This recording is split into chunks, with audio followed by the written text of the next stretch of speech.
একজন মেয়ে দিনদার কিনা কিভাবে বুঝবো? বিয়ের আগে আমরা ছেলেরা প্রায় কনফিউজড হয়ে যাই একজন মেয়ের দিনদারিত্ব নিয়ে। আসলে কোনো উপায় রয়েছে কিনা একজন মেয়ের দিনদারিত্ব বোঝার ক্ষেত্রে? That's a very important question. I think it's very important for all the young people. যুবকদের জন্য এটা খুবই গুরুত্বপূর্ণ যে আমরা আসলে কেমনে বুঝবো বিয়ের আগে যে একজন মেয়ে যাকে আমি বিয়ে করতে চাচ্ছি বা বিয়ে করতে যাচ্ছি, is she really religious or not, সে আসলে ধার্মিক কিনা এটা জাস্টিফাই করতে পারি কেমন করে?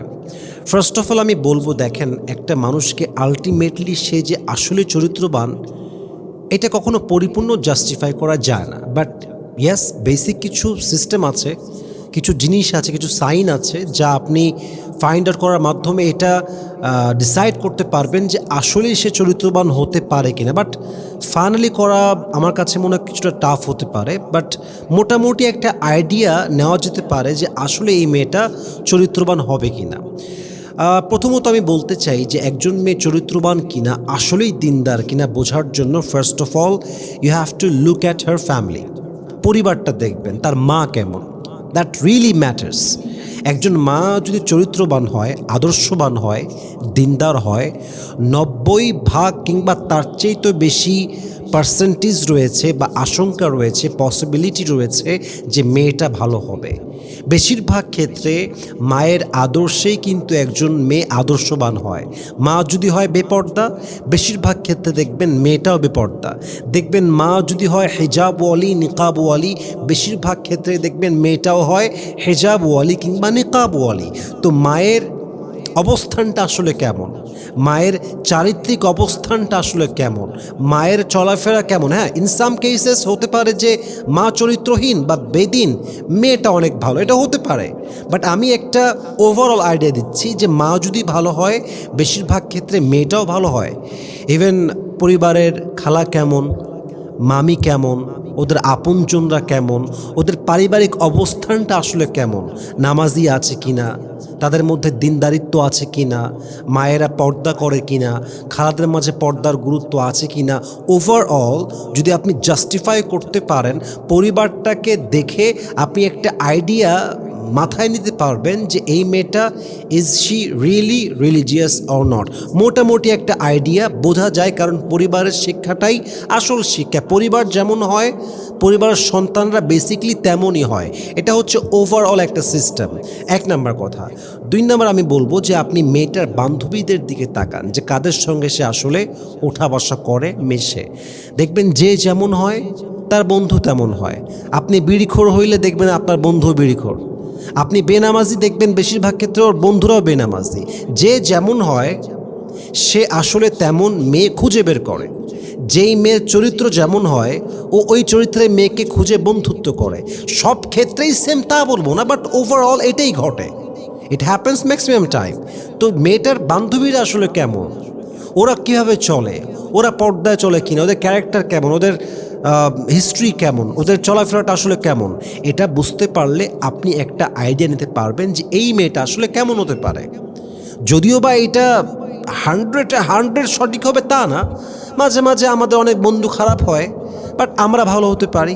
মাঝে মাঝে আমরা খারাপ হতে পারি, আমাদের বন্ধু ভালো হতে পারে। সো সব ক্ষেত্রে একরকম হবে তা না, বাট একটা আইডিয়া আপনি নিতে পারবেন। তিন নম্বর বিষয়টা হচ্ছে আপনি একটু মেয়ের দিকে তাকান, বোঝার চেষ্টা করেন যে মেয়েটা আসলে হিজাব পরে কিনা, নেকাব পরে কিনা, মেয়েটা 5 ওয়াক্ত নামাজি কিনা, মেয়েটা যে ফেসবুক আইডিটা ইউজ করে ওখানে কী শেয়ার করে, কেমন রিলস শেয়ার করে, কেমন পোস্ট সে দেয়, কেমন কন্টেন্ট সে শেয়ার করে। দেখেন, একটা মানুষের ফেসবুকের পোস্টটাও কিন্তু তার ব্যক্তিত্বের পরিচয়। একজন মানুষের পোশাক কিন্তু তার ব্যক্তিত্বের পরিচয়। আমি বলছি না যে পোশাক ভালো হলেই মানুষ ভালো হবে, বাট এটা একটা বেসিক পরিচয় বহন করে যে মানুষটা আসলে কেমন হতে পারে। সাধারণত একজন মেয়ে যে পর্দা করে, চোখও দেখা যায় না, বেশিরভাগ ক্ষেত্রে সে দিনদার হয়। হ্যাঁ, কিছু ক্ষেত্রে মেয়েরা দিনদার হয় না, যেমন দাড়ি টুপিওয়ালাও সবাই ভালো হয় না। ব্যাপারটা হচ্ছে যে ওভারঅল এমনই হয় যে যে যেমন হয় তার কন্টেন্ট শেয়ারিং তেমন হয়, তার পোস্টটা তেমন হয়, তার রিলস শেয়ার তেমন হয়, তার মাইন্ডসেট তেমন হয়, তার পোশাক তেমন হয়। পোশাকেই তার ব্যক্তিত্বের পরিচয় উঠে যায়, আসলে এটা চলে আসে। তো আপনি খেয়াল করবেন মেয়েটা নামাজি আছে কিনা, হিজাবি আছে কিনা, পর্দা করে কিনা, তার ফেসবুকের ওয়ালে কেমন পোস্ট সে শেয়ার করে, কেমন তার চিন্তাধারা, এটা থেকে আপনি একটা বেসিক কনসেপ্ট ক্লিয়ার করতে পারবেন যে এই মেয়েটা আদৌ কতটুকু দিনদার হতে পারে, আদৌ কতটুকু চরিত্রবান হতে পারে। সর্বশেষ আমার যে ভাই আমাকে প্রশ্ন করেছে তাকে আমি বলতে চাই যে ভাইজান, একজন মেয়ের দিনদারিত্ব চেক করার সবচেয়ে বড় একটা মাধ্যম হচ্ছে এই মেয়েটা right now is she involved in হারাম relationship or not. You have to justify this matter first. আগে দেখবেন যে মেয়েটা কোনো হারাম রিলেশনশিপে আছে কি না। বিয়ের আগে মেয়েরা কিন্তু অনেকেই অবৈধ সম্পর্ককে গোপন করে, হাইড করে, প্রাইভেট করে। অনেক সময় অনেক মেয়ে ব্যাটার অপশন পেয়ে গেলে মিথ্যা বলে বিয়ের পিড়িতে বসে যায়, যা আসলে অ্যাপ্রিসিয়েটেড নয়, যা ঠিক নয়। এই জন্য আপনার উচিত হবে যে মেয়েটা কোনো অ্যাফেয়ারে আছে কিনা এটা খবর লাগানো, খবর নেওয়া। আপনি পরিপূর্ণ 100 অথেন্টিক খবর না পেলেও আপনি একটা আইডিয়া পাবেন যে আদৌ সে এরকম সম্পর্কে আছে কিনা। একটু বোঝার চেষ্টা করেন, কারণ যেই মেয়ে হারাম অ্যাফেয়ারে থাকে সেই মেয়ে আর যাই হোক প্রকৃত দিনদার হতে পারে না, চরিত্রবান হতে পারে না, মা ফাতেমা রাদিয়াল্লাহু তাআলা আনহার মতো সে হতে পারে না। সো প্লিজ পরিবার দেখেন, নারীর পর্দার অবস্থান দেখেন, তার চারিত্রিক অবস্থান দেখেন, তার বন্ধুবান্ধব দেখেন, তার বর্তমান কোনো রিলেশনশিপ আছে কিনা তা দেখেন, তার ব্যক্তিত্ব কেমন জাস্টিফাই করেন। মামা দেখেন, মামি দেখেন, খালা দেখেন, মাকে দেখেন, পরিবারের সবাইকে দেখেন, একটা ওভারঅল আইডিয়া বুঝতে পারবেন এবং আল্লাহর কাছে দোয়া করবেন যে আল্লাহ তুমি আমাকে একজন চরিত্রবান নারীর সন্ধান দাও, যে নারীর রূপ যদিও অতটা সুন্দরী না হোক বাট চরিত্র যেন ভালো হয়, ওই নারীর মাঝে যেন সততা থাকে, চরিত্র থাকে, লয়্যালটি থাকে, অনেস্টি থাকে। আল্লাহর কাছে দোয়া করবেন আল্লাহ আমাদের সবাইকে যেন চরিত্রবান নারী দেখে বিয়ে করার তৌফিক দান করে। পরে সবাই আমিন।